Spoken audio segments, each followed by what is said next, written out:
गावात निसर्गरम्य असं वातावरण झालेलं होतं. सर्वकडे चहूबाजूने असं हिरवंगार रान दिसत होतं. दुपारची जेवणे वगैरे उरकून मोठी ताई आणि मोठी बहिणी दोघी मिळून भांडे घासत होत्या. माझ्या माहेरी आईबाबांनी नवीन घराचं बांधकाम सुरू केलेलं आहे, ते तुम्हाला मी दाखवते. त्या घरातच पिऊ गाईदीदीसोबत कशी खेळते. गाईदीदीसोबत खेळता खेळताच ती गाईदीदीला राग येतो आणि सर्व भांडे फेकून निघून जाते. मग काय, आपली पिऊ पण लगेच मावशीला आणि युगदादाला घेऊन घरात फिरायला लागली. मावशीसोबत फिरून झालं नाही तर लगेच मावशीसाठी चहा बनवण्यासाठी गेली. दुपारची जेवणे वगैरे करून ताई, आई, दीदी सर्वजण दुपारची निवांत बसलेले होते. म्हणलं आता काही काम नाही तर चला मग मेहंदी काढूया.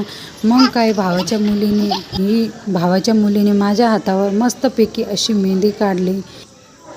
भावाच्या मुलीची मेहंदी काढलेली मला खूप आवडली. माझा हात खूप सुंदर दिसत होता. मग काय, मेहंदी वगैरे काढून झाली. म्हणलं थोड्याशा फोटो वगैरे मारू आणि नंतर फोटो वगैरे व्हिडिओ काढल्या आणि गप्पा मारत बसले होतो. नंतर मग मोठ्या ताईने आज डोकं धुतलं होतं. मग म्हणलं चला तिच्या डोक्याला तेल मालिश करून द्यावा.